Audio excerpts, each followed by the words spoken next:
Morning. My name is Joe Darcy. Thank you for coming. I'll be talking about paths to support additional numeric types on the Java platform. A few context about this work before we go any further. We've been looking at exploring numeric types in the Java platform for several reasons. We've been doing this in anticipation of new language features like value classes and type classes that we've already heard about at the conference this week. And we want to give feedback on the design of those language features through some usage, in particular for numeric types. So this talk represents what we've worked out so far. It's subject to change, and more explorations are expected to follow. This talk isn't exhaustive. There's other factors that have gone into it. There's a lot of material here, so if we don't end up having time for questions, I'm happy to discuss this during the break or later on in the conference. So with that as framing, we'll have a brief nostalgic appearance of Oracle's traditional safe harbor slide. For some of the future slides in this talk, I'll be marking them with a little safe harbor picture to indicate especially change there is expected in the future. What we'll be talking about for the rest of the talk, we'll have a brief visit with abstract algebra.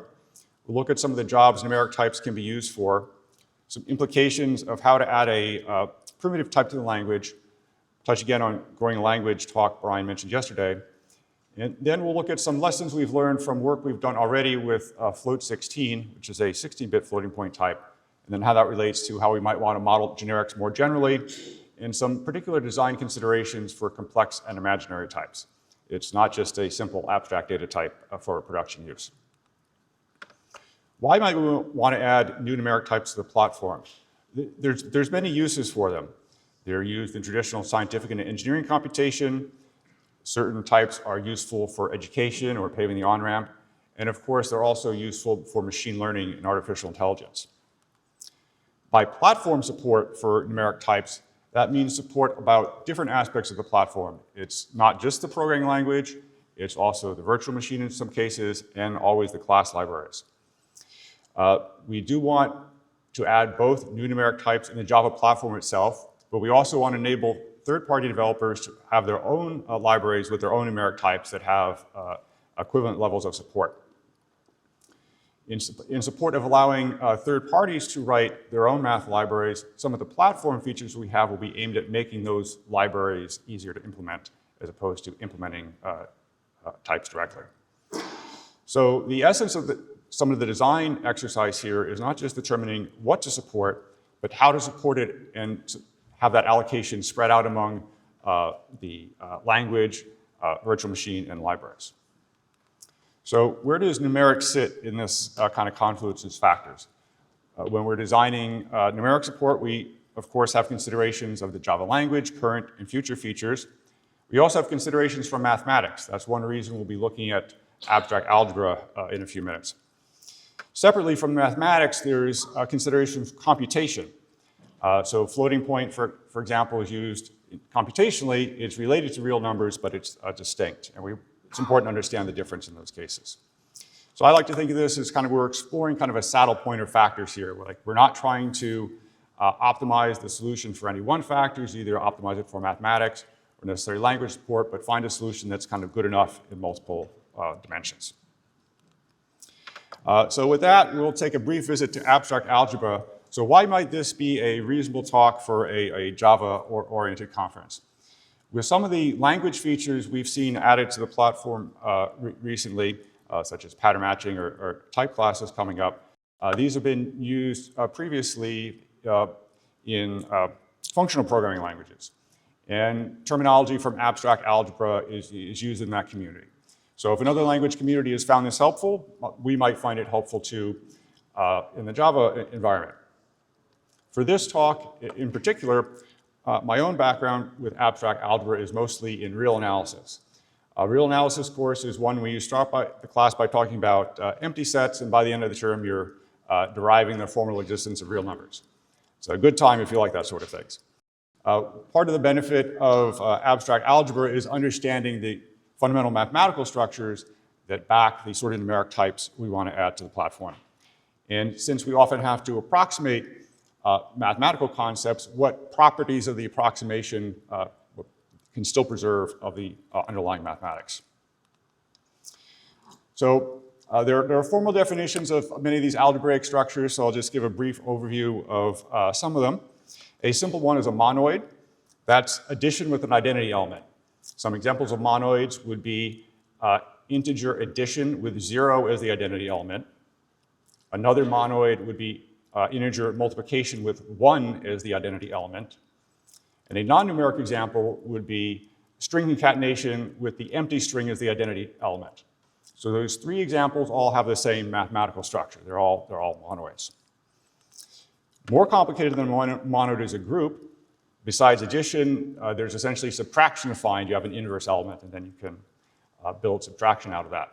So even with these two simple concepts, monoids and groups, that there are many distinctions mathematicians can make building up to this.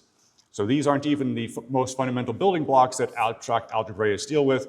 They have these other concepts we don't have to worry about for the rest of the talk, other than to know that there are very fine distinctions that mathematicians make and find useful to make to these sorts of concepts.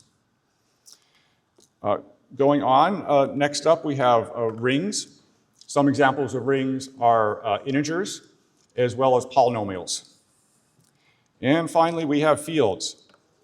Fields, these are commonly ones we run across, like real numbers, complex numbers. So fields have addition, subtraction, multiplication, and division. Now, these sort of concepts interrelate and build on each other. There are different ways to formalize a field. You can describe it as having a integer-based group and a multiplication-based group. You can also describe it as being a ring with various other properties. So these all relate together. What are some other examples of fields? Rational numbers, reals and complex, as I mentioned. There are many other types of fields, though, as well. So again, in a real analysis setting, there's a set of numbers that are a superset of rationals and a subset of the reals. Those are called the algebraic numbers. They're useful for solving polynomials. But real numbers aren't the end of the line. In other contexts, 20th century mathematicians came up with multiple ways to add infinities, transinfinite values, and infinitesimals to the real numbers. So there's a lot more mathematical structures out there that we might be familiar with from normal high school or college computer science coursework. Whatever the field is, it satisfies the field axioms. If they're printed up on this slide here, they deal with different properties of the operations and relations between the operators. There's different ways to formulate this, so if this isn't exactly what matches your textbook, that's okay. There's, it's all the same sort of thing. In terms of how this relates to computing, these field axioms are the basis for many kinds of compiler optimizations, and they make the optimizations valid. Old C and Fortran language specifications had language like a compiler could use any mathematically equivalent arithmetic expression. And mathematical equivalence was, in part, allowed by these field axioms. The fields we've looked at so far were infinite. They had an infinite number of values, but they're finite fields too. So there's a very small field called the Galois field with two elements, just 0 and 1. And addition is XOR and multiplication is AND. And as some of my textbooks like to say, proving that this is a field is left as an exercise for the reader. So you can just go through those 14 or so axioms and show that this is the case.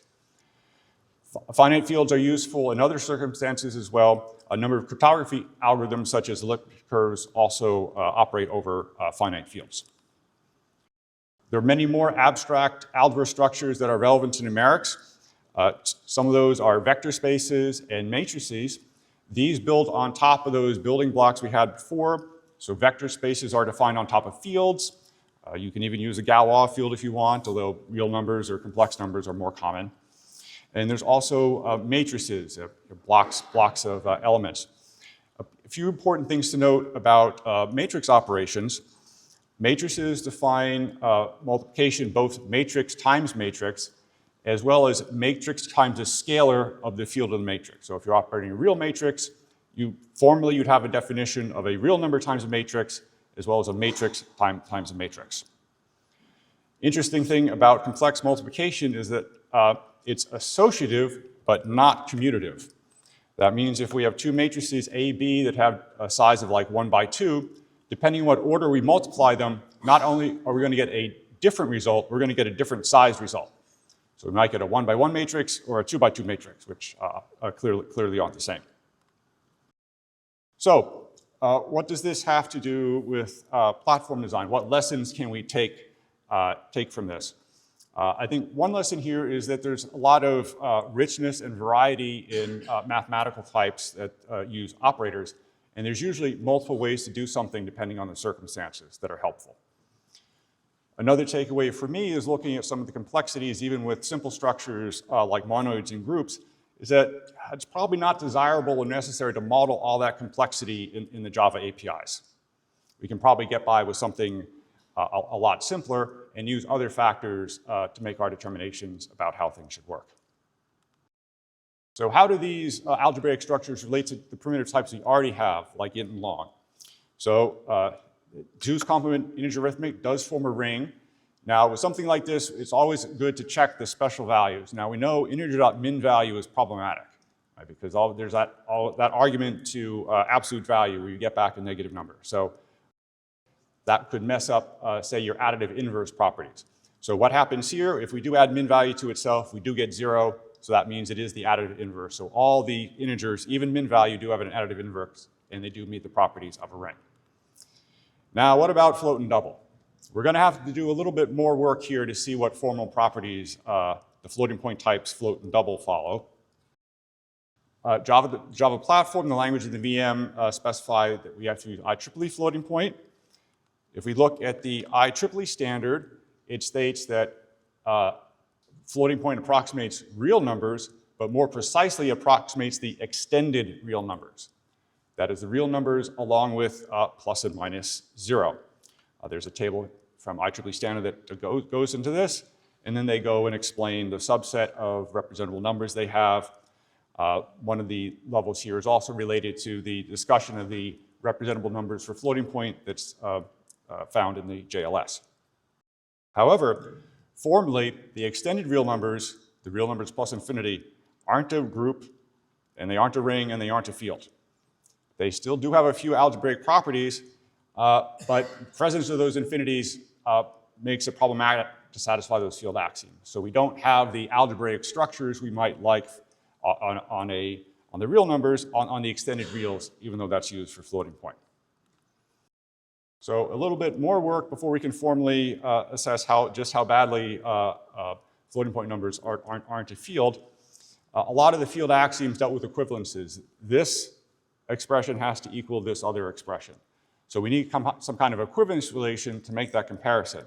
Now, for good reasons, if surprising ones, the numerical equality, the equals equals operator, is not an equivalence relation.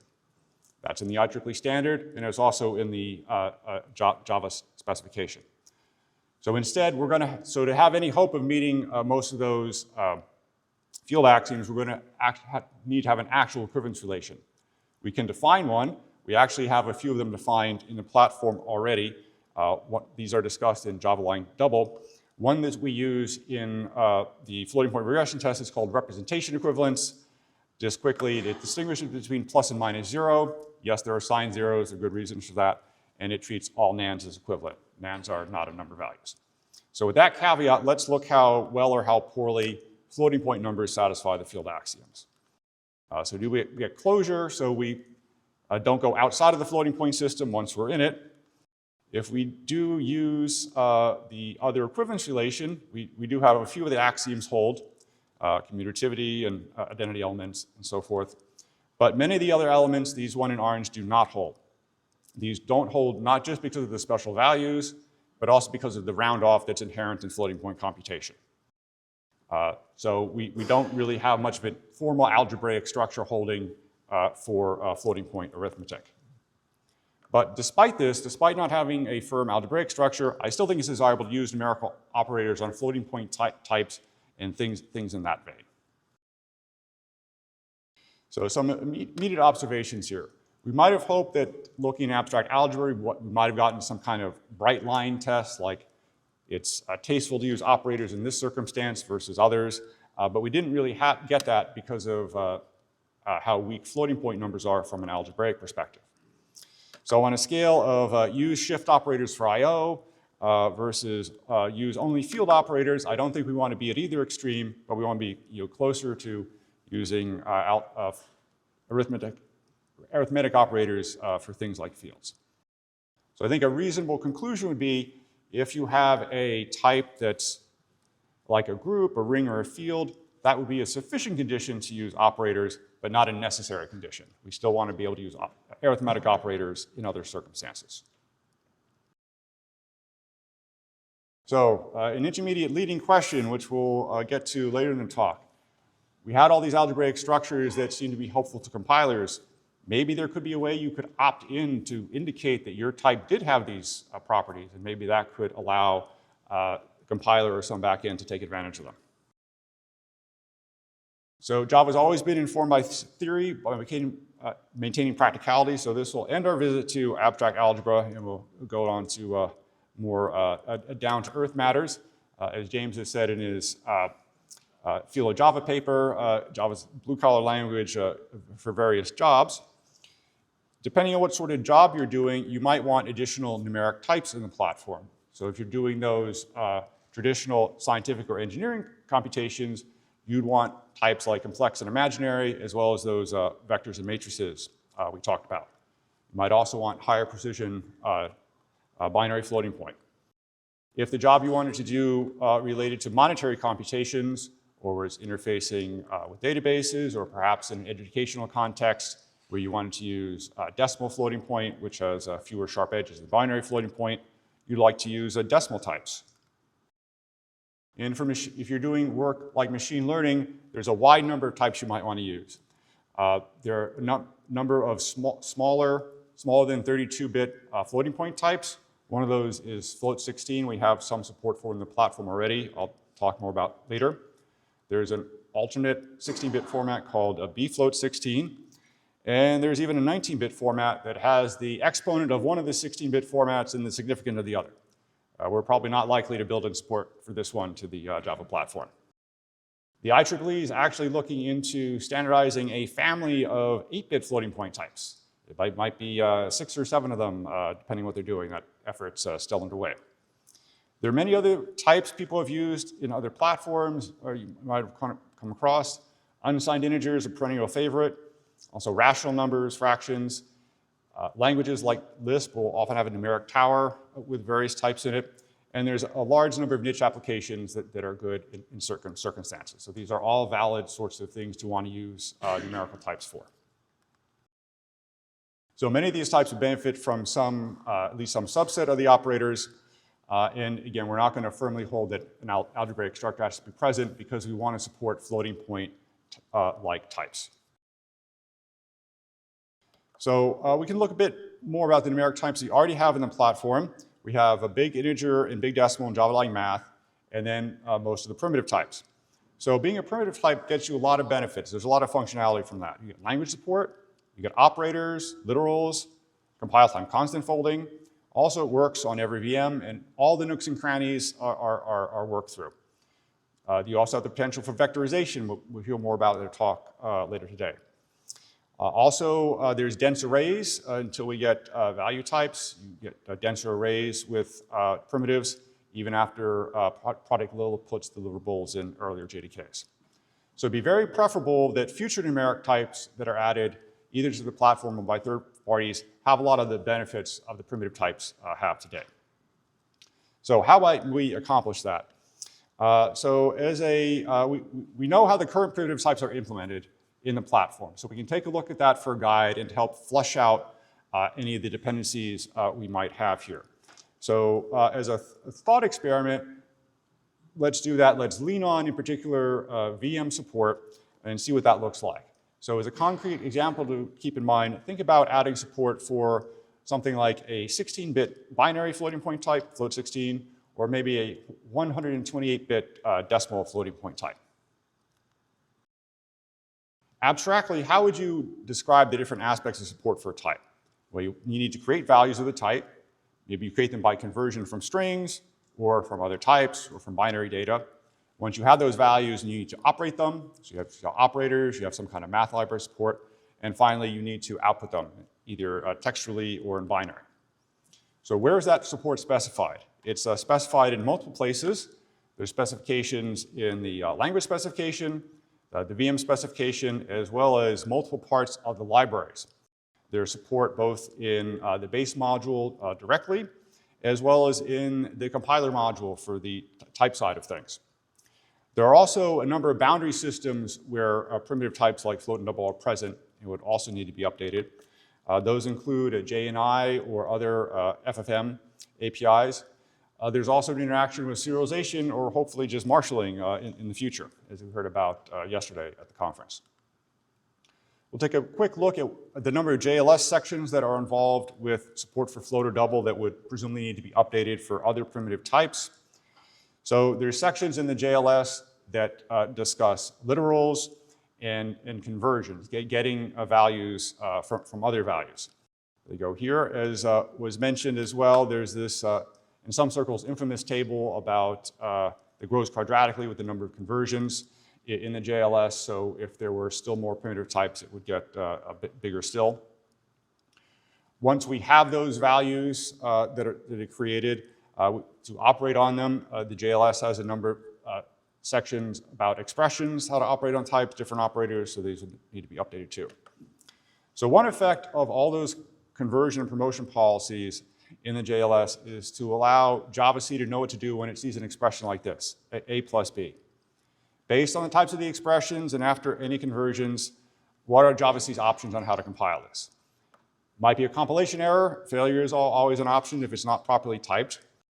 But the common case, it would be allowing Javac to select which of the 4 add operations in the VM instruction set to use. Now, for adding integers together, there's not an instruction for that. Rather, Javac has to build up a calling sequence. Historically, that was string buffer or string builder. But as of JDK 9, we can use the more recent JVM facilities like invoke dynamic, and that's what's been done previously. Once we get to the JLS, the focus is a little different. It's less on creating values and more like using the values that have already been created and stored in the VM. There are many JLS sections updated about that, including numerous parts of the class file format here. I'll discuss the particular instructions that are updated later. So if we look at the class file structures, there's a field descriptor that would be needed, constant pool tags to describe the constants, the actual constants themselves. There's also potential impacts on how the verifier operates. So how many stack slots does a 16-bit type use versus how many stack slots does a 128-bit type use? So all those verifier rules have to be at least revisited, if not updated, to support that. Annotations also support primitive values. So if we wanted to have new primitive types work in annotations, that would also require changes to the class file format to support all that. If we look at the actual instructions that operate on, say, double, it's what you'd expect. There's comparison operations, arithmetic operations. There's instructions to convert between the different types, as well as loads and stores and return. So if we wanted to pursue this path, how much headroom would there be in the opcode space of the JVM? Not very much. There's, of the 256 possible codes, about 200 have already been used, so there's only 50 or so potentially available. Now, if we were to add instructions to support these other types, we wouldn't have to use, say, 20 full instructions like done for double. There's any number of tricks we could use to try to optimize it. But the main point here is, however many tricks you played, there's many more types we might want to add than there's reasonable room in the instruction set. Also, a lot of library support is needed. There's reflective support, both in core reflection as well as the language model. Something not to overlook as well is that there have to be more methods for sorting arrays of the new primitive and copying it and all that like, things of that nature. So, in overview, to add primitive types, as we've done before, it's a large job. It's across the language, compiler, and so forth. And that's not even all of it, because we would likely want some amount of intrinsification in the VM on top of any direct support we have, say for new math libraries that operate on those types. Another downside of this approach is that it's very centralized. This has to all be done in the JDK organization or in that code base, and it requires skills across different parts of the code space. And adding new types in this fashion has some aspects that look to be closer to quadratic complexity versus linear complexity, which is never good. So it'd certainly be preferable if we could have a solution that would roughly allow us to make JLS and JVMS changes once-ish to allow any number of new types to be evolved, as opposed to making all these kind of changes for each of n types going forward. And that brings us to growing language. As Brian mentioned in his keynote yesterday, a growing language is a talk and video by Guy Steele. It was done at OOPSLA. Both the write-up and the video are interesting. If you have time to watch the video, I would recommend it. Besides it's a strong technical talk, it's also an interesting piece of performance art. Here's an excerpt from Growing Language. Guy saying, I might say yes to adding each of these kinds of numbers to the Java language. He had a long list similar to the one we had earlier, but it is clear I must say no to all of them. To add them all to the Java programming language would just be too much. So instead of adding all these languages or selecting a few subset of them, Guy recommended instead that Java have these features added to it to make it extensible. One was generics. We did that back in JDK 5. Another was lightweight classes or value classes coming with Valhalla and JEP 401, as we heard about earlier this morning. And the final feature of this triad was operator overloading. The mechanism we're looking to use to implement operator loading is type classes, which Ryan spoke about yesterday. This is again used in various functional languages. This provides an opt-in way of mapping an operator to a method on a class via a witness. And we hope to use this to the goal of having primitives and library-defined classes operate, and there's multiple paths to do that. And again, the details of this may change going forward as we continue the work here. So as a reminder, we have those different capabilities a primitive type has in the platform: literals, conversions, operators, and constant folding. What we're looking at initially for type classes is to support conversions between types and operators. Later iterations may or may not support those other features like constants. Supporting pluggable literals would be, I think, problematic for a number of reasons, so we're less likely to see that in the future. But even if we just get conversions between types and operators, in terms of how full the glass would be, I'd say it's at least 80% full. That does cover a lot of the functionality you'd want to use. So even if it doesn't cover quite everything, I think this would still satisfy most thirsts having it 80% full. So what's the full scale of operators? There are a lot of them. When I went through the JLS looking for them, there were more than I remembered. Increment decrement operators, unary operators, binary operators, the usual ones you'd expect, relational operators for comparison, and then various classes of operators that are specific to integer types, shifting, and bitwise. There's also a large number of compound assignment operators. I did check, and each of these compound assignment operators does have some use in the JDK code base. I was a little surprised by that, but they're all there. So they're important to someone. So type classes and operator overloading. One of the assumptions we're using for type classes is homogeneous typing, meaning we're going to support foo, op foo, yields of foo. And the assumption is we're sufficient. In other words, we're not going to support mixed type where you combine a foo and a bar and you get a baz or something else. Some of the effect of mixed types can be done via conversions, depending on how the versions are applied. We're also assuming only identityless classes, that is value classes, will be eligible for operator overloading. And not all operators will be eligible.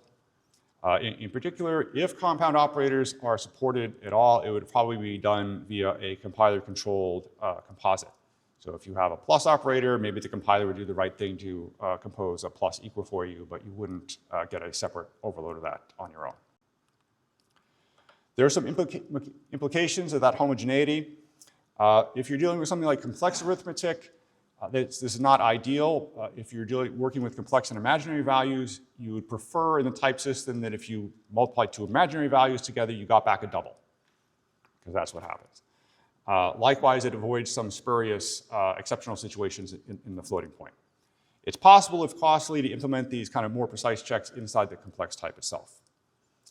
Another case where there's a wrinkle with homogeneous typing is matrices, as we saw earlier. Matrices, as we discussed, both support multiplication by scalar values as well as by other matrices, and there's a distinction between a scalar value and a one-by-one matrix. They're not the same from a typing perspective, so there has to be some accommodation here to support multiplying by the effect of a scalar value. This is commonly done in various matrix handling libraries. Now, besides the primitives, we mentioned BigInteger and BigDecimal. So if you're familiar with them, they're non-final and they have public constructors. So it's going to be kind of problematic to make them value classes.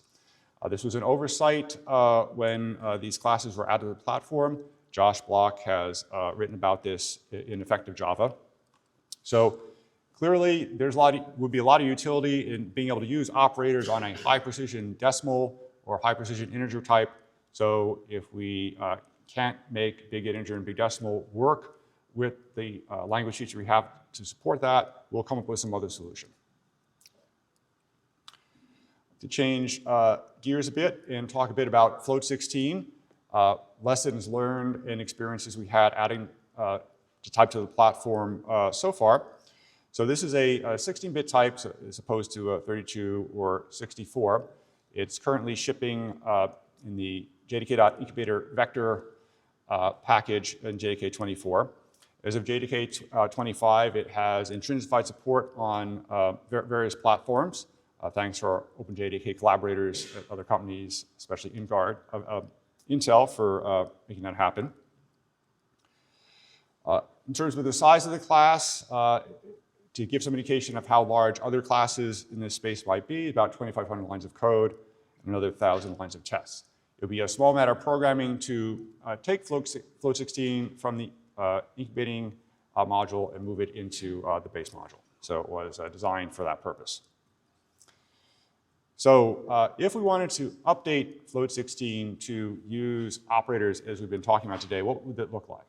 First, we'd have to change the declaration to be a value class. Okay, that's simple.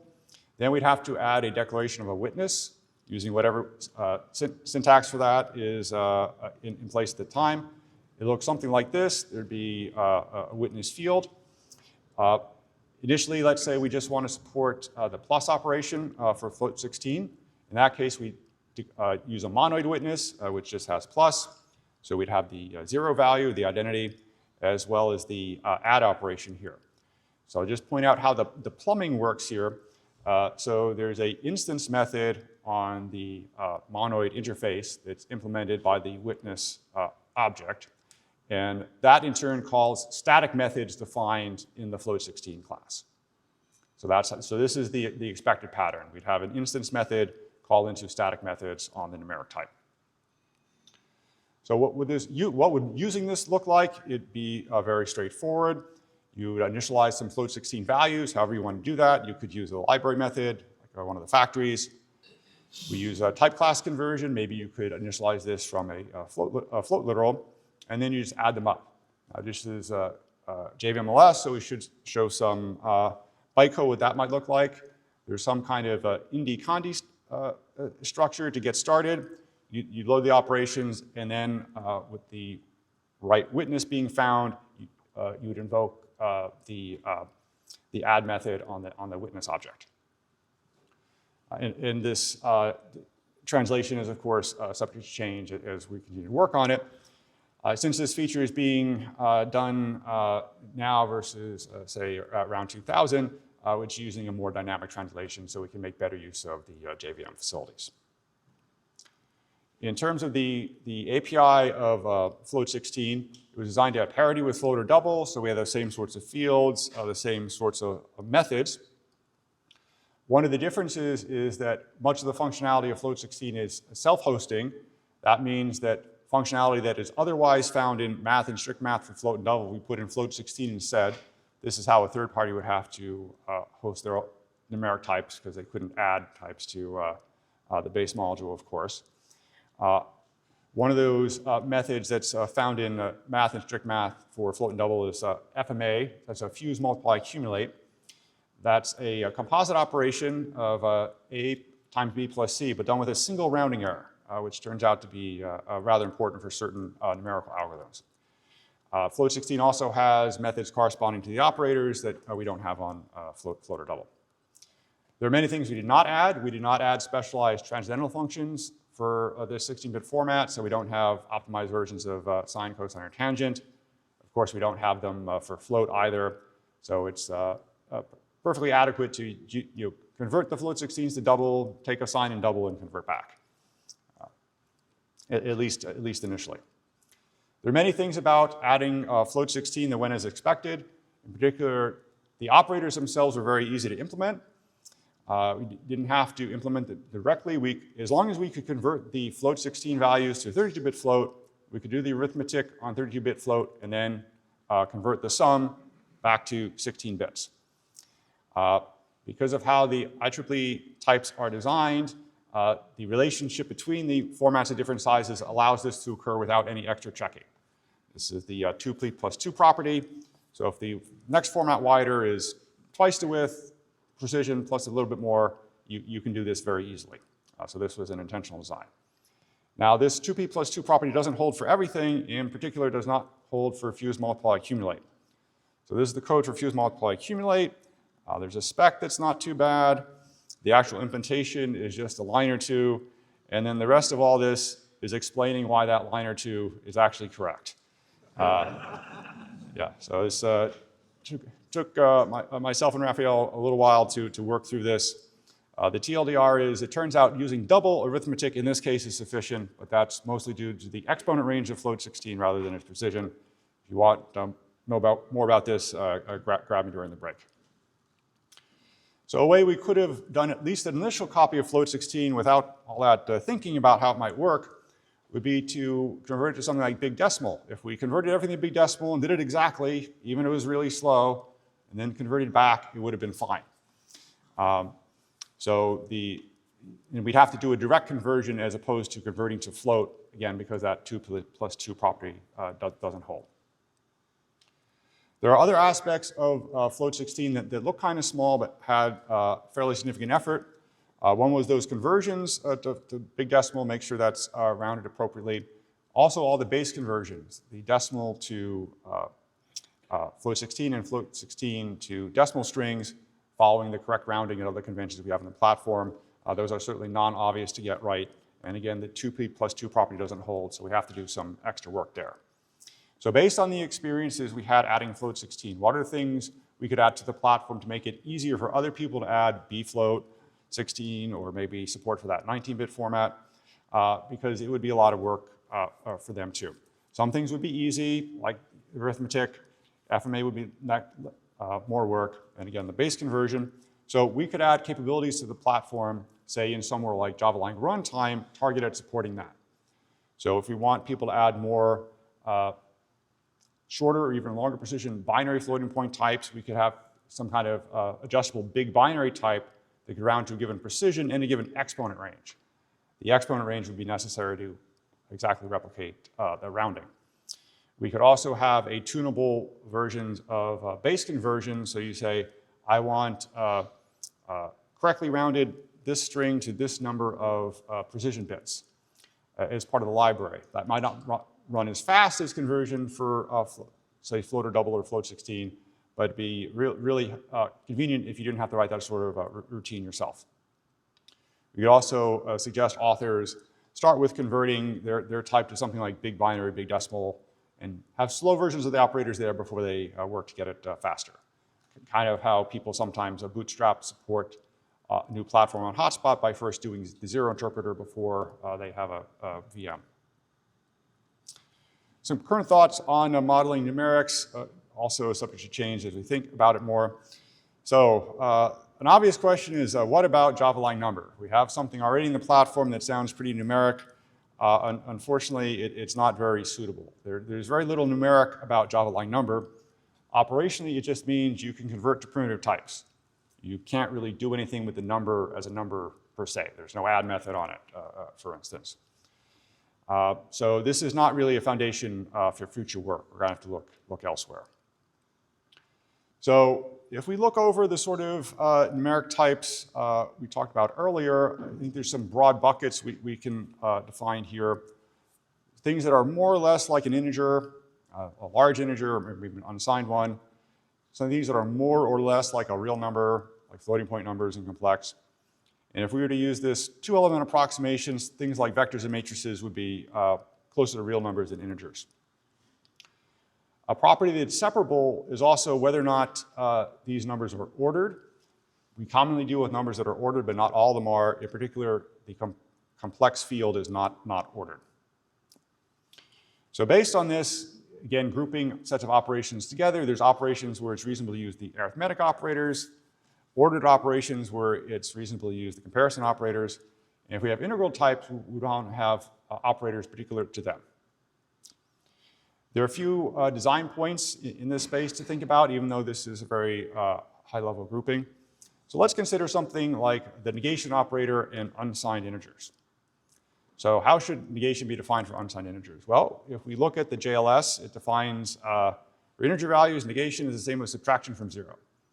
We could certainly do that for unsigned values, but maybe we should unconditionally throw an exception, because maybe it's a program error if you're trying to negate something that's unsigned. Why would you do that? So if it wasn't defined, we wouldn't have to worry about it. We wouldn't have to think about that special case. So this is one small example of a common tension in designing taxonomies or other models about lumpers versus splitters. So lumpers like fewer groupings and splitters like a larger number of smaller groupings. So the splitter solution to this approach would be to have a separate unsigned integral interface from an integral one. And the lumper solution would just be to have a single integral interface, and then we'd have to come up with some special cases for unsigned. So the work in progress numerical hierarchy we have is this more lumper approach with a small number of high-level interfaces. One for numerics that lets you use the arithmetic operators, a separate interface that indicates you can use comparisons, an integral interface, as well as one for standard floating point. How these would be used, if we've had an unsigned type, we have an integral witness, likewise for one of those bigger than long types. And as we saw before, a float 16 type would have something like this standard floating point witness. One advantage of having this more lumpy solution is the amount of special handling in the Java language specification in the libraries is less, because we have fewer cases to deal with. In terms of getting back to ways we might be able to indicate to the backend or compiler that there's some additional algebraic properties hold, it would be possible, at least in principle, to declare things like an algebraic group, a ring, or field that your type could implement to use that as a marker interface. Just quickly in our remaining time, want to touch briefly on some design considerations for complex and imaginary types. So why would we want to focus on these? A few reasons. They are very useful in engineering contexts, also for electricity. Mathematically, complex numbers are necessary if you want to do things like talk about all these roots of a polynomial, even a polynomial that has rational coefficients. You still need complex numbers to talk about that. Complex numbers are often used in introductory examples for abstract data types. In fact, that section of effective Java I mentioned earlier follows on with that kind of example, but there's a lot else that's going on here. So again, for a kind of CS 101 discussion, is it a class, is it a record, is it a value class, how do you compare components? This is all very good fundamental material to understand. But when we want to use a complex number in production, there are many other considerations. So we've talked about these different language touch points, about how they might work for complex numbers. Complex numbers are found in other platforms, including C, so we'd want to have some awareness of the capabilities of other language platforms as well. Just as there's real analysis, there's also complex analysis for complex numbers, and it is more complicated than real analysis. There are various modeling issues that come up. So how do you add infinities to complex numbers? There's more than one way. There's more than one way we might represent that in a calculation setting for a type. There's not a number. How is that represented? Also, what is the end goal? Do we just want a single complex type, like complex for double precision, or do we want something that's parameterized, maybe a 32-bit version of complex or a 16-bit version? It's certainly not unreasonable to think that. There are many numerical issues as well, separate from any modeling issues, including how errors are defined and described. So just quick example for complex multiply here. So the minimal Java doc would be something like returns the product of the complex arguments. That hides a lot of complexity. This is the textbook formula for the product. You can see this here. So this has a number of numerical dragons in terms of cancellation and possible overflow, even without considering special handling cases of things like infinities and nats. So questions you might ask, how accurate is the computed product? If you use the textbook formula, you can get an answer where one of the real and imaginary components is pretty close, but the other one is totally off. Is that acceptable or not? You can use better formulas that take more computational resources where both the real and imaginary components are each separately close, but the product isn't commutative. C1 times C2 and C2 times C1 are not the same, which is surprising. If you use a few more operations, you can get a result that is both close to the real and imaginary components and it's commutative, but it takes more work. And is that worthwhile or not? This is just multiply, complex divide is much worse. So I think the goal for the Java platform for stewardship is that our users should have as few occasions as possible to have to read the details of the error handling of the complex multiply. So it's favorable to have the more accurate results out of the box. So a quick summary, there are many numerical types of interest for practical programming tasks. And now with the Valhalla features coming in, we're working on additional platform features across the language VM libraries to enable additional easy-to-use, well-integrated numeric types in the JDK and the broader Java ecosystem. Happy to take some questions. This is the URLs for the slides that'll be posted later today.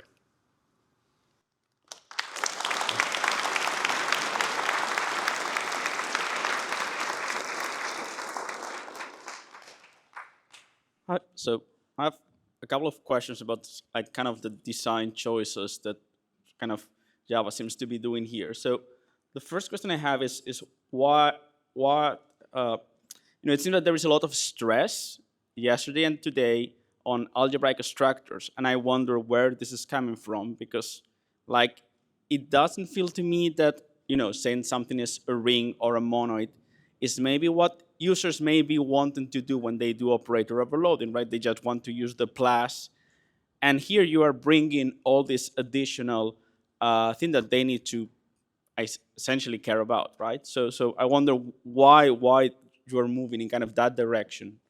I think I have a little different reaction to the presentation of algebra. So I think, as the platform stewards, it's important for us to be aware of it. I think it's much less important for the users to be aware of it. That's part of the reason that the sample names I put up were not things like ring or whatever, other than the special marker values, perhaps in some future. But the mainline ones you'd use would be like, this interface means you can use the arithmetic operators. Yeah, on the other hand, like monoid, like the plus operator has been linked in several presentations already with the monoid idea. So I could imagine all the pluses thing I could do without having necessarily be a monoid. Yeah, I think it's helpful to have it's another part of discrete math. So I think it's reasonable to have some familiarity with that. There was the quote I didn't express like a monad is a monoid in the category of endofunctors. What's your problem? So I don't think we need to. That would be helpful to have that in the Java ecosystem necessarily. But I think having some broad awareness that this kind of discrete math exists is reasonable. Yeah, but why link this to the operator overloading? That's kind of my question. Like, this seemed to me to kind of separate issues. So, the operators we want to be used for mathematical objects. So the abstract algebra relates to the structure of the mathematical objects we want to allow operators for. That's the basic answer. So we don't necessarily want to expose all the complexities of the abstract algebra. We just want to be aware of it to let people use number and number-like things in the platform more easily. Okay. And the other question I have about this is that, like one of the goals I would like to have if I can have different numeric types is it would be great if I could write code which is abstract over several types of things, right? But it seems to me that this design kind of does this if I'm using plus, minus, and maybe 0, but I cannot have generic sine, cosine, all of this. So is like maybe the question is abstraction over numeric types a goal of all of this, or it is just about adding one type and then being able to use the specific type? So I think at this point it's more like using particular numeric types. You could envision, as I mentioned with complex, having a family of complex types that are parameterized by the floating point type they operate over. Or same with matrices. You could have some kind of matrix library whose source code was parameterized over float, double, float 16, quad, whatever it is. But that's further future work, I think, as opposed to what we'll be working on next. I sort of had a question about, like, if these new numeric types end up in the language, like I know there's no certainty about that now, but is the idea that they'd be supported like purely through the core libraries without any specific like VM features, like performance optimizations over them? Like from the perspective of sort of anyone can write these and like they get like nice performance characteristics from like automatic heap flattening and things like that. Certainly, the notion is that if to use a particular example, instead of using float 16, you wanted bfloat 16 instead. You could write that yourself as a Java type. You could use the operators for it. You wouldn't get the hardware acceleration that might be present on certain platforms, but it would at least be run as fast as a Java program using that should run. There is considerable VM specialization that's been done to support something like float 16. So that would be that kind of specialized VM support would be a separate effort. So since we talk about I think algebraic groups, so for example, if I have like other algebraic groups that's representable with a type of data, for example, in long, there's like a algebraic group you can say which is z mod like 2 to the 64z. So it's like all numbers in all long numbers. So for each long number, you can find another inverse. So when you multiply them, you get a result of 1 due to overflow. So, so my question here is, for such a group, are users expected to declare their own numeric classes that encapsulates a long, or are users recommended just to declare a witness so they can just run this witness on long values? I think the coding conventions for witnesses will develop as we have the feature get more experience with it.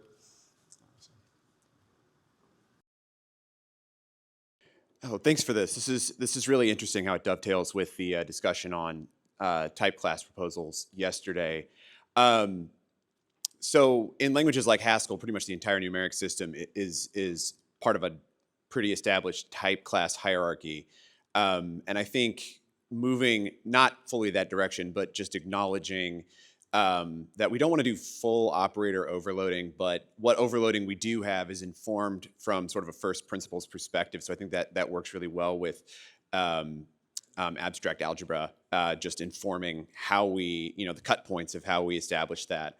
I guess my question, and this is kind of speculative, and this may have been touched on in the past, but I think in many previous JVMLS talks, there's been kind of this lean towards if we extend the language in such a way, if we extend the VM in such a way, we can actually reduce load on the spec a little bit. So do you see something like numerics in a type class hierarchy getting us to a point where maybe we can move the, let's say, widening rules or a lot of the established rules that are in the JLS into just encoding them directly into the API spec and getting them out of the language spec?